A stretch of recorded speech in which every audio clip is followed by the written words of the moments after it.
You are now watching Believe. Do you believe? Welcome once again to the Believe in the Ravens podcast. I'm your host, Bo Smolka, joined by my co-host, Daniel Wilcox, former Ravens tight end. And today we are going to recap the Ravens' 23-20 loss to the Buffalo Bills, in which, again, the Ravens blew a big lead. They could be 4-0. Instead, they are 2-2, and two of their losses came when they blew really big leads. But in this game, all anyone in Baltimore is talking about is the decision by John Harbaugh with about 4 minutes left in the game to skip the easy field goal choice for a chance for Justin Tucker and instead go for the touchdown in a tie game on fourth down from the 2-yard line. It didn't work out, and the Bills go down and win the game. So we'll break that down. A lot of discussion in this town today about John Harbaugh and that decision. Before we get into it, I want to remind you that Believe in the Ravens is sponsored by BetOnline.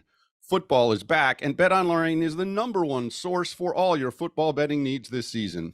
You'll find the latest odds, matchup info, player info, and game trends. And it will be your source for all sports: Major League Baseball, NBA, NHL, golf, and even tennis and boxing. As your continued source for all sports wagering, BetOnline features live betting, free contests, live scores, and giveaways all season long. Head to betonline.ag to join and receive a 100% welcome bonus for your first deposit. Make sure to use the promo code BELIEVE, BLEAV, to receive your reward. BetOnline, where the game starts. All right, Daniel Wilcox, let's get right to it. Tie game, 20-20. The Ravens face fourth and goal at the Bills' 2-yard line with about 4 minutes left in the game. It would be roughly a 20-yard field goal for Justin Tucker. He has never missed a 20-yard field goal or even a field goal inside 40 yards, I don't believe, in his career. It's essentially an automatic 3 points and a 23-20 lead. Instead, John Harbaugh keeps the offense on the field, 4th and 2 from the shotgun. Lamar Jackson facing pressure, throws to the corner of the end zone, and he's intercepted.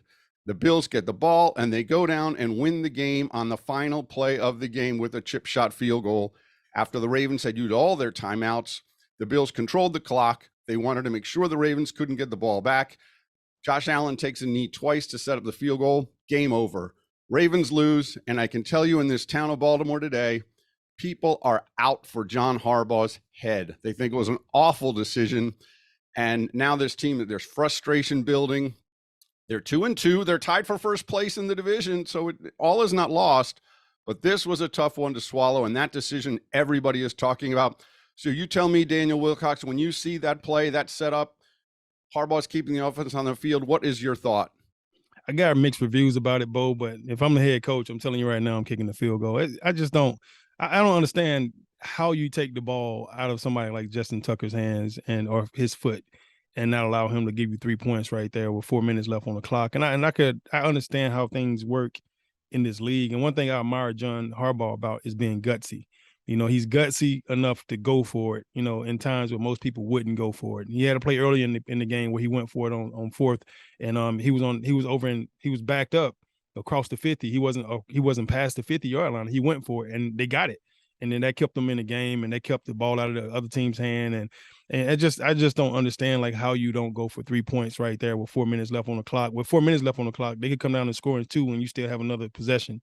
You know, so it's just and this is the thing where I think analytics, you know, can really come and bite you in the butt, you know. So the way analytics works is you got a group of guys that sits in the room and they go over every single thing you do on the field in the last 5 or 10 years. And every time you've been in a situation where you got 4 minutes on the clock and you got the ball and you're close to your goal line, you know, how many games have you won? How many games have you lost? You know, how many times did the other team come back down and score the game-winning touchdown and you still lose? It basically adds all that up, and it gives you these equations and tell you that you're better off maybe going for it right here and trying to score than that situation. I think the biggest issue for me, you know, not the fact that he decided to be gutsy and go for the call, was the play call that they call. You know, to me, you got one of the most dynamic quarterbacks in the entire NFL, Bo.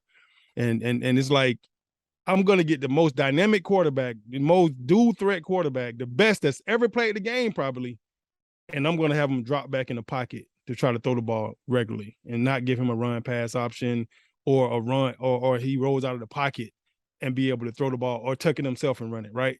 So it's like, why would you do that? Why would you limit a guy as spectacular as Lamar by doing that? To me, I set it up by, I'm gonna run the ball left, I'm gonna run the ball right. I'm gonna run the ball to my left to get the ball in the left hash. That way he could roll out to his right because he's naturally right-handed. And then I give him an opportunity where he could throw it to Mark Andrews, dump it over the top, throw it to Alan Ricard in the flats, or he could take off running and he got a set of blockers out in front of him. I just don't understand the play call to have him drop back in the pocket, and now he got to look over D lineman heads and arms swinging, and guys getting pressure in his face. Now he's running backwards away from the end zone just to try to escape from these guys and trying to find an open guy that he couldn't originally see at first. And it's such a hard position to play at the quarterback spot. I just don't understand why you do a dual threat quarterback like that in that situation. And every day in practice, Bo, like usually on Wednesday, Thursday practice, we go over situations, right? You go over situationals. And by that, what you do by going over situationals is you put yourself in the same situation they was in. All right, we're 4 minutes on the clock. It's a tie game. We got to score this, and then you run the plays that you think that are going to be great in those situations. So it's like, you mean to tell me all summer, all spring, all camp long, and all season long, that's the play that you're designed to call in that situation? I just don't understand that. Like, mentally, to me, everybody's going to jump on the head coach because he's the head guy. When the quarterback loses a game or he doesn't play well, it's the quarterback fault. When a team loses a game like this and it's about calls or play calling or decisions, and it's coming from the staff, it's going to be the head coach got to fall on the knife, right? It just, to me, it's just, that was an OC issue. And John Harbaugh is the one that hired the OC, so he got to take the heat as well.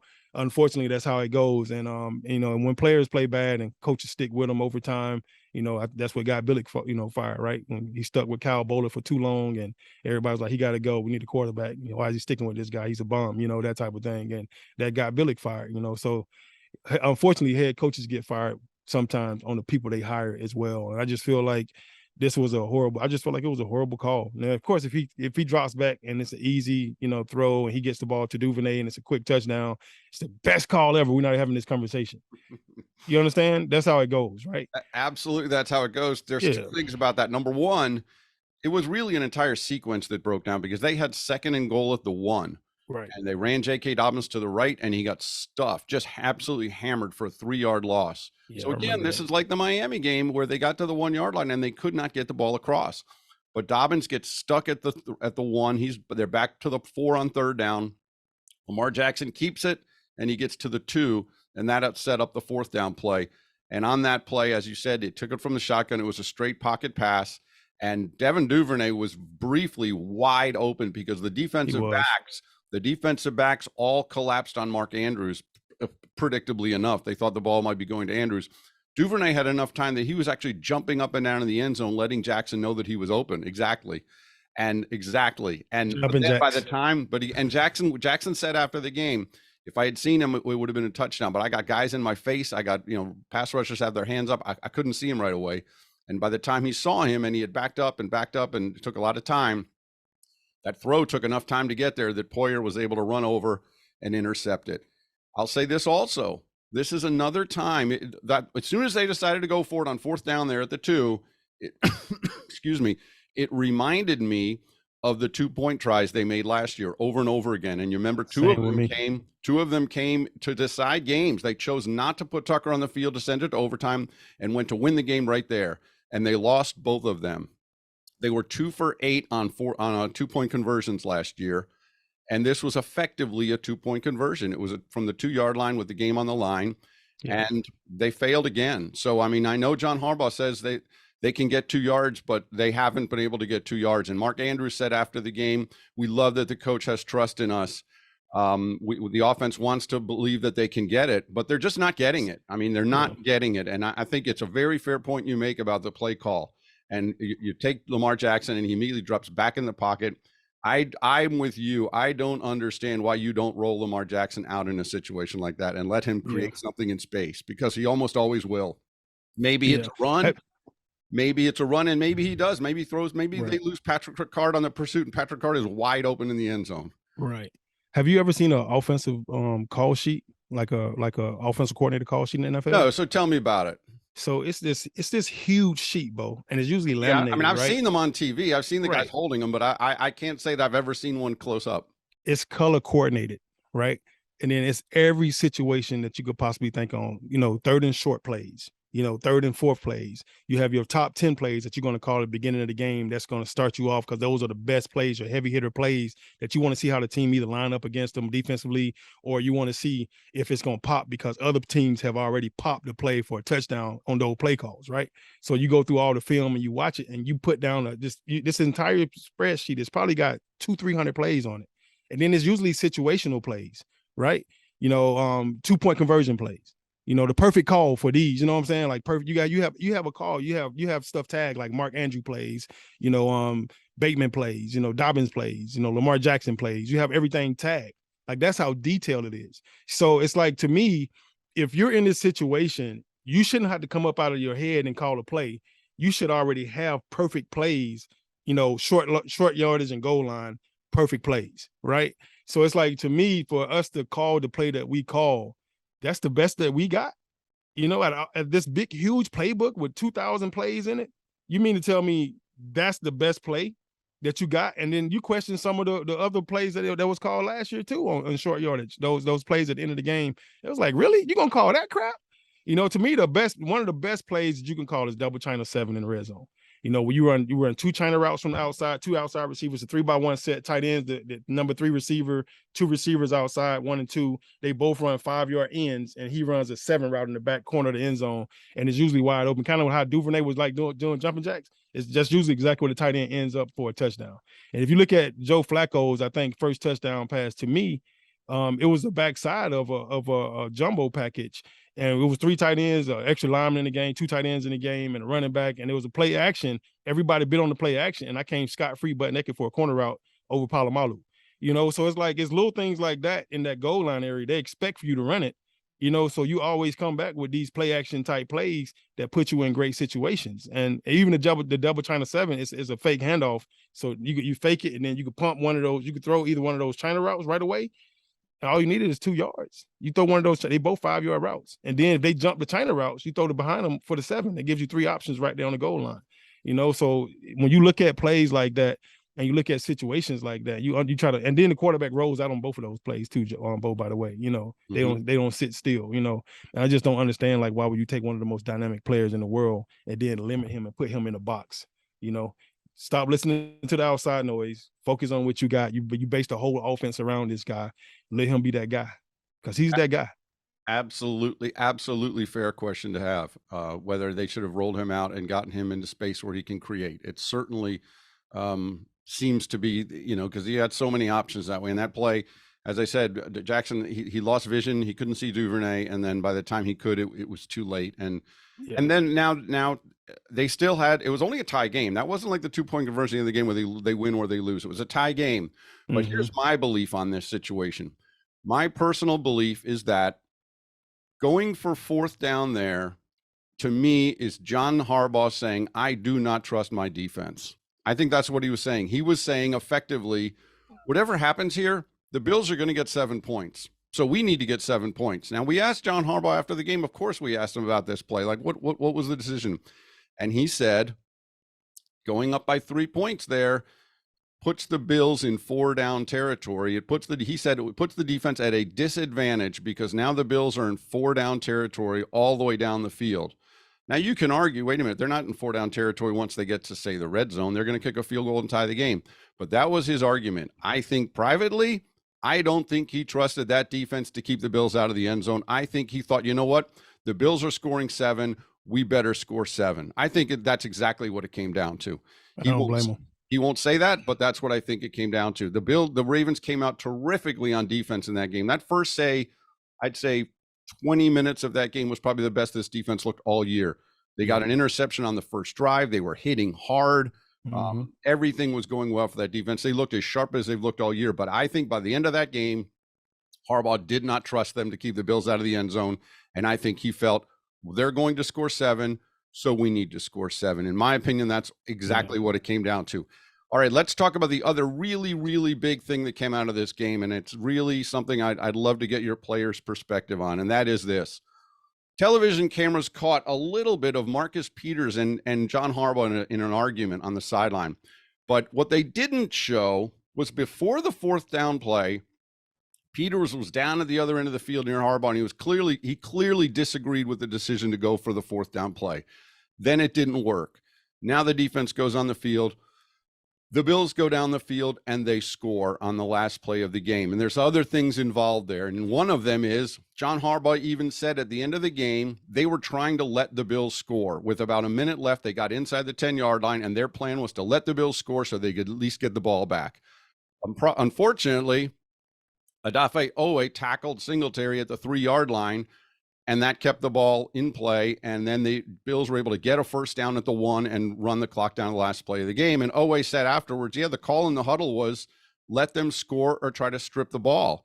I was trying to strip the ball. If you watch it on film, I was trying to strip the ball. I didn't get it. He fell down. And then but the Ravens were clearly frustrated that the plan was to let them score and they didn't score. But after that play, when the defense comes off the field to set up the final field goal, Marcus Peters is irate, and he comes off the field screaming and yelling at John Harbaugh, and Harbaugh turns around and screams and yells at Peters. And a defensive back coach, Chris Hewitt, tries to pull Peters away from him. They effectively had to be separated. Peters slams his helmet down on the ground, and he storms off to the locker room. They lose the game. Marcus Peters is an excitable guy. The players in the locker room love him. Everyone talks about that fire, that competitive edge. They love it. They love it. They love it. But now you have this situation where he and the head coach had this huge, very public disagreement. Yeah. Afterwards, we asked John Harbaugh about it, and he said, hey, I'm a big Marcus Peters fan. It was heat of the moment. We're fine. I like Marcus Peters. I hope he still likes me too, is what John Harbaugh said. Marcus Peters was out of the locker room by the time we were allowed in, so we didn't get to talk to Peters. But if you're a player, Daniel Wilcox, you're going in that locker room today, what's the vibe when you have that kind of explosion by Marcus Peters? Is there more brewing there? Is it heat of the moment, or is something after two bad losses like this, is something festering there, do you think? Yeah, it's definitely something festering. I mean, it's a no-brainer. I mean, it's any other relationship. You don't normally scream at your wife the first time she does something wrong. You know what I mean? You scream at her after it's a buildup of 10, 15 things over time, and you just like, bro, I'm tired of this. I can't take it no more.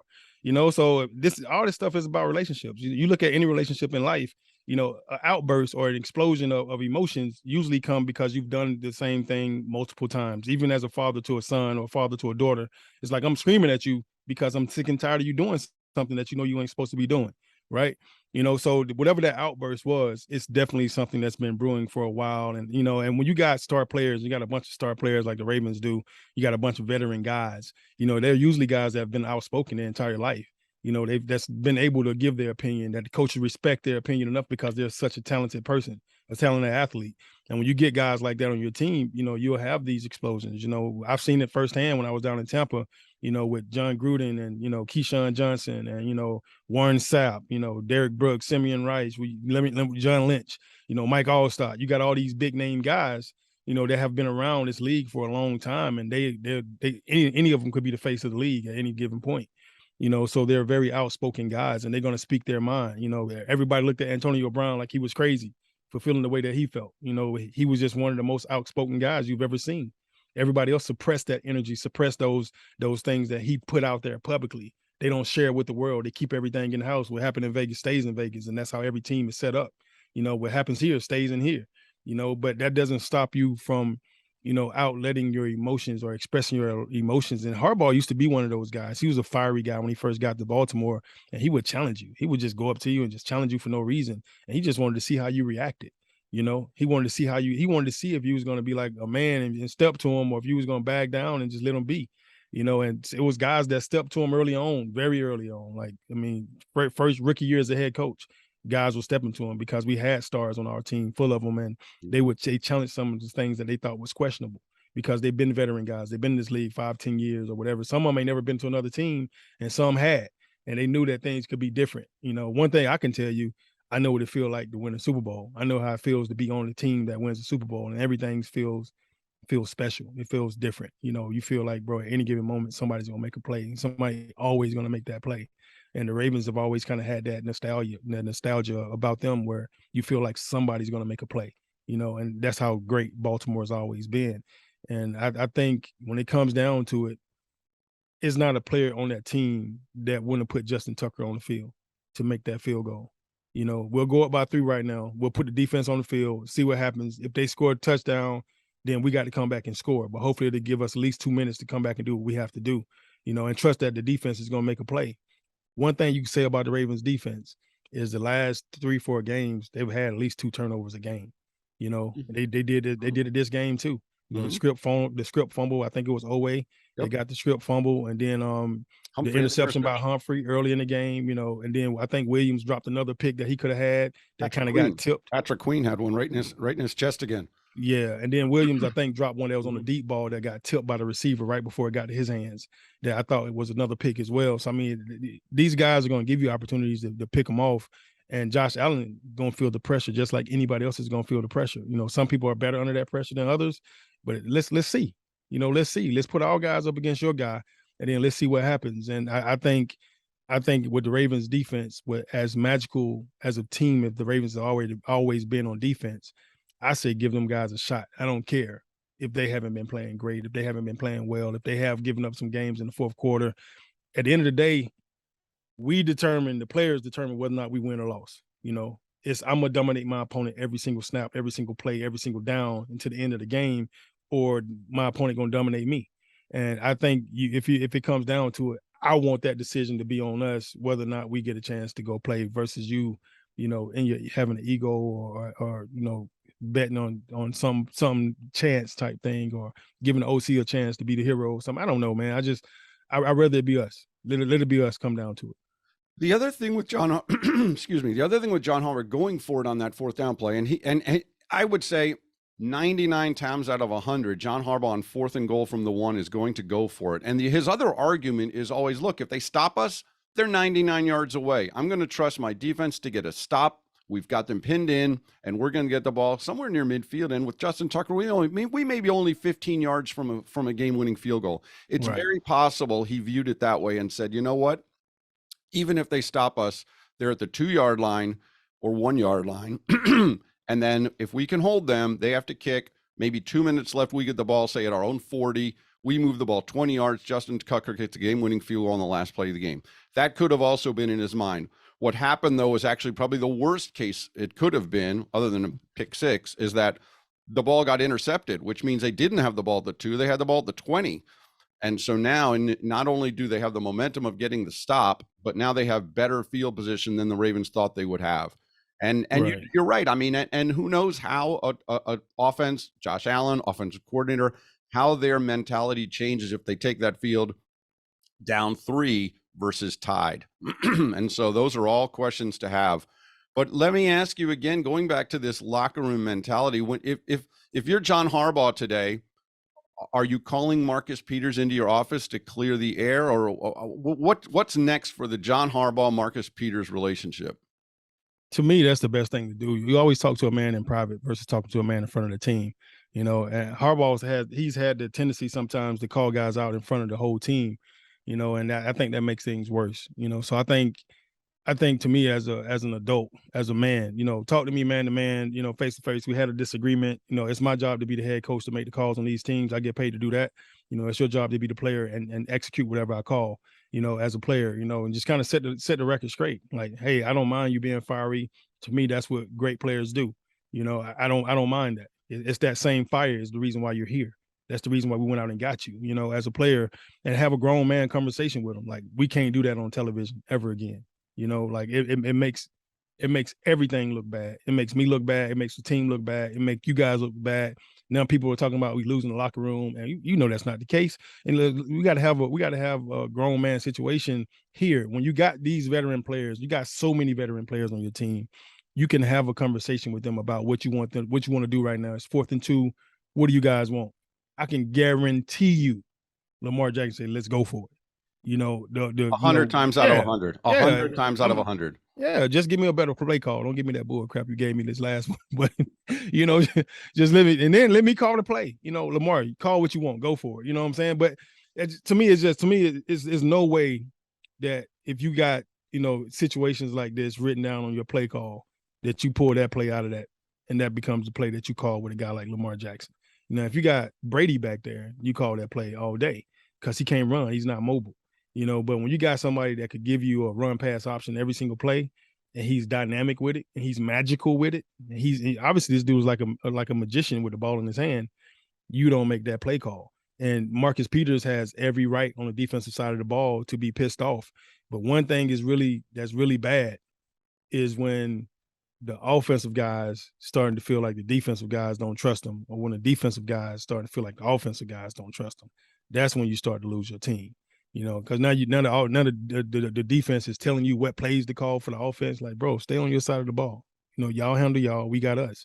And then the offensive guys say, man, why'd y'all call cover 3 in that situation? Like, dude, you play offense. Shut up. You know what I'm saying? Like, yeah. Oh, yeah. Well, you could argue that the defense might say, wait a minute, it looks like Harbaugh trusts the offense, but it looks like he doesn't trust us. And that would make that's another thing that might have set Peters off, or the other defensive guys. And the young defensive coordinator, Mike McDonald, is suddenly sitting on this like simmering mess. And he's got to rein it in too, because his team has now blown 2 3-score leads in the second half. And I know a lot of people say, wait a minute, it wasn't just the defense this time. The offense did not score in the second half. They didn't move the ball well at all for stretches of that third quarter. Mark Andrews was completely taken out of the game. And you can say, well, the Bills were able to take him out of the game, but then that would theoretically fall on Greg Roman to not let the Bills take him out of the game and make him be more, how were they able to stop Mark Andrews? And I know a lot of people are going to also gripe about the officiating, and there were some calls in that game that were very questionable. Andrews gets called for a very ticky-tack pass interference call. Bateman appeared to get hit well early, and it was not called. And Mark Andrews on that play just ran down the sideline and just giving the field judge all sorts of lip. And then there was the late hit on Brandon Stevens late in the game, the roughing the passer call that was very questionable. It really was. They said that, it was horrible. And so we went to one of the reporters sent a pool reporter to the locker room to talk to get a interpretation from the official, which is how it works. Yeah, you can ask for an interpretation from the official. The official said we had forcible contact to the head and neck area, and in fact, the referee was then asked by the pool reporter, "You saw forcible contact?" And he said yes. And if you look at the play, John Harbaugh clearly questioned whether there was any hit to the head neck area at all. Me too. It appeared to be the chest and the shoulder.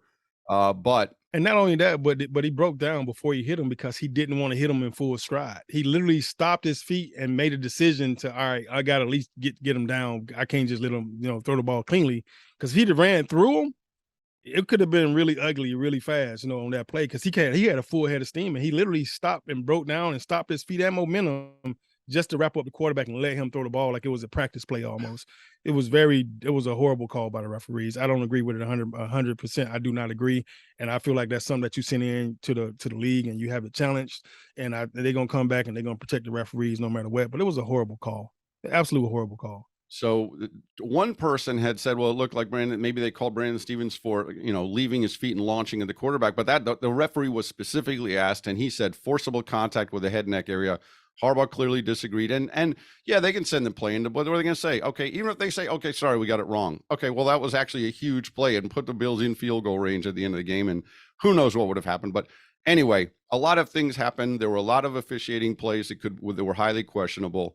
And so that also really, really frustrated. But it felt like the Ravens were just an incredibly frustrated group of players. And maybe it sums up, or it's the summation of 2 straight games now or 2 losses where they've blown really big leads. So they could easily be 4-0. Easily. They probably should be 4-0.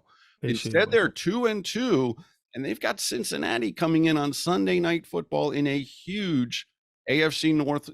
Everyone in the league, everyone in the division is either 2-2 or 1-3. The division, for all the flaws, for all the disasters of these 2 losses, they're tied for first place. Effectively, it starts over, and it's a 13-game season. But it starts with Cincinnati at home coming off this loss. And we'll preview Cincinnati later in the week. But what's the mentality in this locker room today with Cincinnati coming up? I mean, where would you be as a player coming off that loss with Cincinnati looming?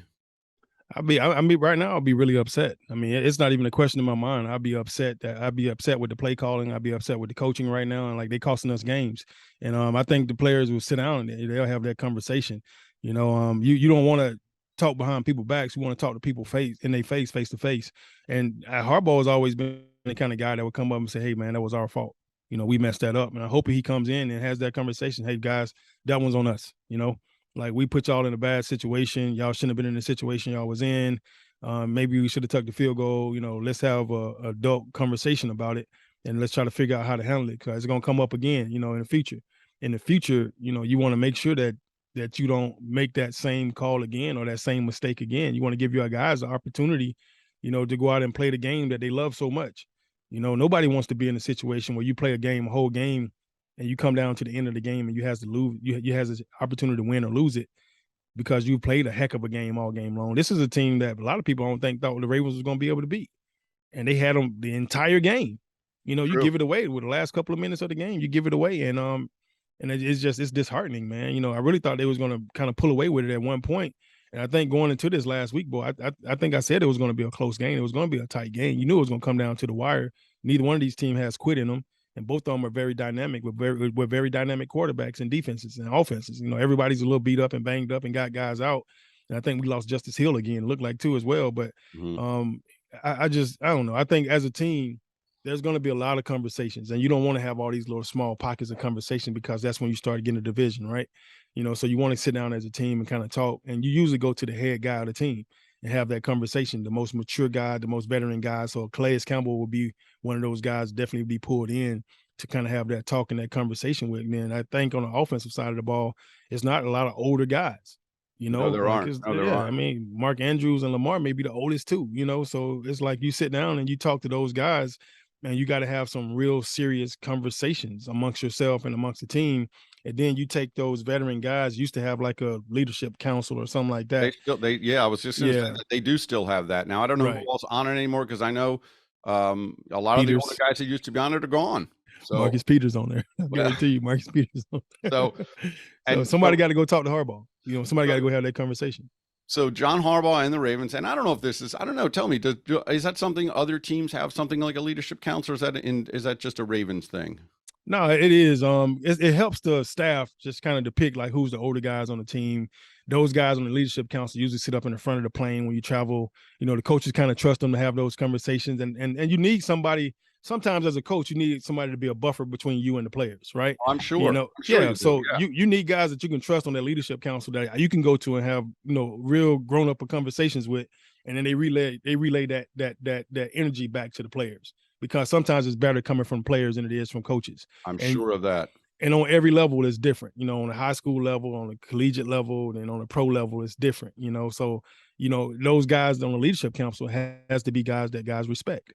And, Marlon Humphreys would definitely be a guy on there. He's one of those guys. He's been around for a while, played at Alabama, been there for a long time, playing at a high level. Jimmy Smith would have definitely been on there if he was still on the team, So it's just, it's one of those things, man, you got to have. And, and sometimes the players want to relay some stuff to the coaching staff that they need the coach to hear and get. And he might not hear it coming from me, but he going to hear it coming from the guys that's on the leadership council that the whole team appointed, even if he agree with those guys being on the council or not. They're going to get a chance to sit down and talk to him man to man and look at him in his eyes and tell him how the team is feeling right now. And then he can address that in the team meeting.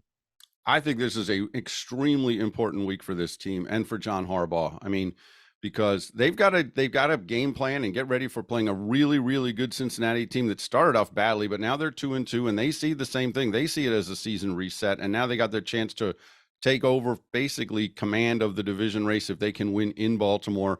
The Ravens have a chance to come in and take command of the division if they can beat the Bengals, but they've got to not only game plan for this game, they've got to settle this mess. They've got to simmer this down a little bit, because there's clearly something, as you said, it is fermenting and it's brewing, and it's not really feeling, the vibe is not really good coming out of that game. And how that locker room settles this week, and how, Calais Campbell and others have said after that Miami loss, it's just one loss. We got to make sure it doesn't cost us another game. It just happened once.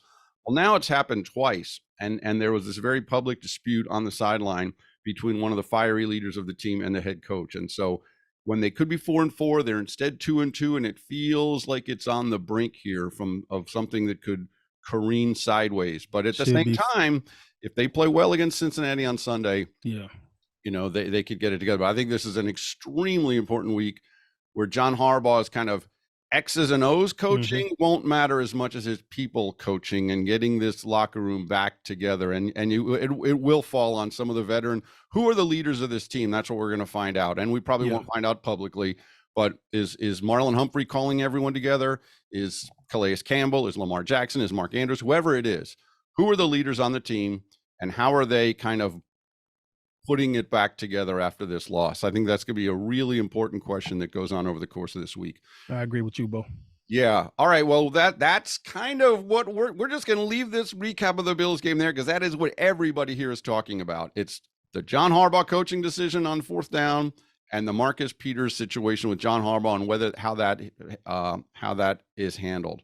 But as I said, coming up Sunday, an enormous game with the Cincinnati Bengals. It's Sunday Night Football in Baltimore, so the place will be rocking. The Bengals absolutely smoked the Ravens twice last year, and don't think the Ravens don't know it. Now, one of those games came in Cincinnati after almost the entire Ravens secondary was out. They were starting basically practice squad players at cornerback. It was an ugly loss. Lamar Jackson wasn't there, but it's a huge, huge game Sunday. Ravens and Bengals. We will be back to preview that one later in the week. And by then, maybe we'll have a little more clarity on what this locker room feels like after a couple of practices. And John Harbaugh, his Monday press conference happens later today, and we'll get a sense a little more about the vibe of this team going into what is a very, very big AFC North game. All right, for Ravens tight end Daniel Wilcox, I'm Bo Smolka on the Believe in the Ravens podcast presented by Bet Online.